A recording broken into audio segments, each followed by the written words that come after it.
guru named Karoli Baba, who then told me to get rid of the dress, put on a three-piece suit, go join the United Nations as a diplomat, and work for the World Health Organization. And he made an outrageous prediction that smallpox would be eradicated, and this was God's gift to humanity because of the hard work of dedicated scientists.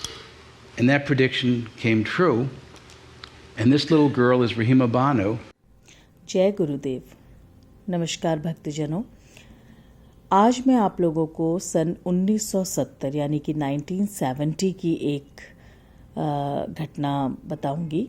और ये घटना जो है बाबा जी और एक American scientist के बीच की बहुत ही सुंदर वार्तालाप है, बहुत ही सुंदर एक कहानी है जिसको आप ध्यान से सुनिएगा। मैंने आपको वीडियो शुरू में इसीलिए दिखाया ताकि अगर कई बार ऐसा होता है कि किसी कारणवश आप पूरा वीडियो नहीं देख पाते हैं तो वो चीज़ रह जाती। तो वीडियो देख के आपको समझ में आया होगा कि साइंटिस्ट ने बाबा जी के बारे में क्या कहा। अब क्या हुआ था वो मैं आपको बताती हूँ। तो ये साइंटिस्ट अमेरिका में रहते थे, बहुत मेहनती थे, बहुत अच्छा काम करते थे और लाइफ में बहुत कुछ करना चाहते थे, लेकिन किसी वजह से इनको सफलता नहीं मिल रही थी। ये जो चाहते थे वो कर नहीं पा रहे थे और धीरे धीरे डिप्रेशन की ओर बढ़ते चले गए।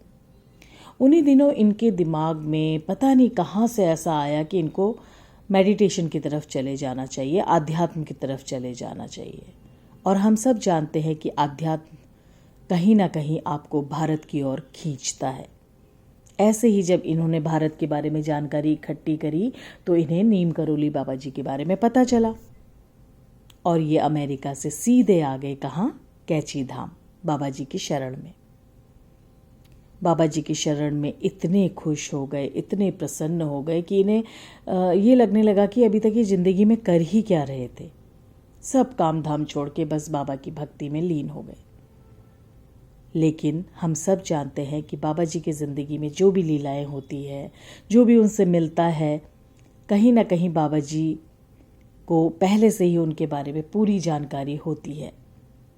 तो बाबा जी इनके बारे में भी बहुत अच्छी तरीके से जानते थे और इनका नाम था डॉक्टर लैरी ब्रिलिएट।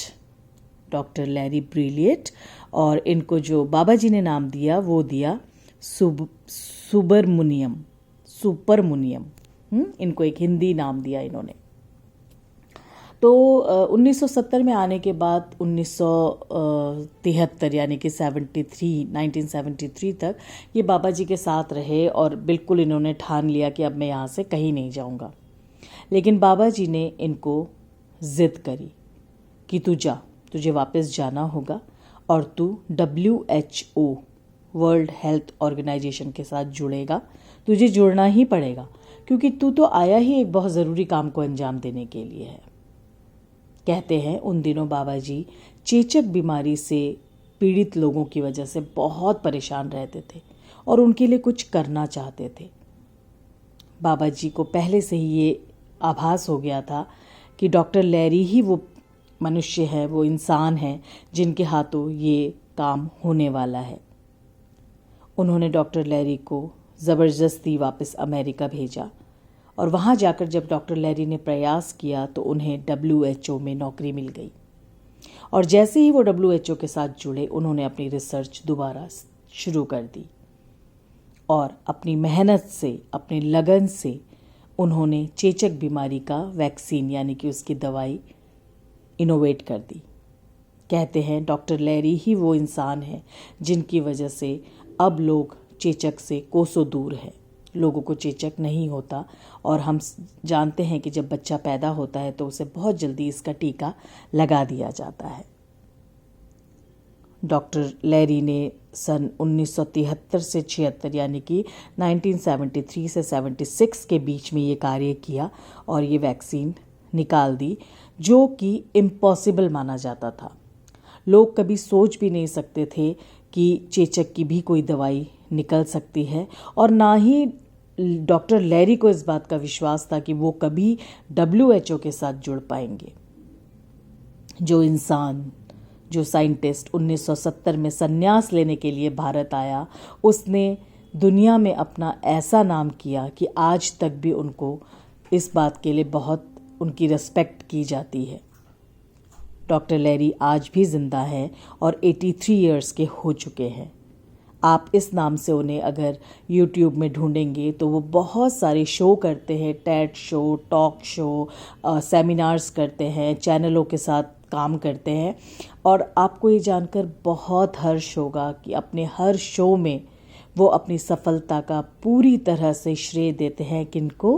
बाबा नीम करोली जी को। सभी भक्तजन मेरे साथ मिलके बोलिए, जय गुरुदेव, जय नीम करोली बाबा। भक्तजनों, हम बहुत बहुत लकी हैं कि हम भारत में पैदा हुए हैं और हम नीम करोली बाबा जी से सीधा संपर्क बना सकते हैं। कई लोग ये पूछते हैं, नीम करोली बाबा जी की पूजा कैसे करूं, क्या करना चाहिए? कुछ नहीं, बाबा जी तो बहुत सिंपल थे, बहुत सादगी से रहते थे। बस एक ही बात कहते थे, क्या? कि जपो राम राम राम राम राम। बस राम का नाम लीजिए, आंखें बंद कीजिए, बाबा जी को महसूस कीजिए और आंखें खोल के बाबा जी की फ़ोटो में बाबा जी के साथ बात कीजिए, आपका कल्याण होगा। आज की कहानी यहीं समाप्त करती हूँ, फिर मिलूँगी आपसे। नमस्कार। और एक विनती करना चाहती हूँ कि मेरे व्लॉग्स को कृपया देखते रहिए। आपके व्यूज़ मिलते हैं लेकिन उतने नहीं जितने शुरू में मिल रहे थे, तो प्लीज़ आपके व्यूज़ से, आपके सब्सक्राइब करने से मेरा प्रोत्साहन बढ़ता है और मुझे और प्रेरणा मिलती है कि मैं बाबा जी के बारे में रिसर्च करती रहूं और उन रिसर्च को मैं आप तक पहुंचाती रहूं। नमस्कार।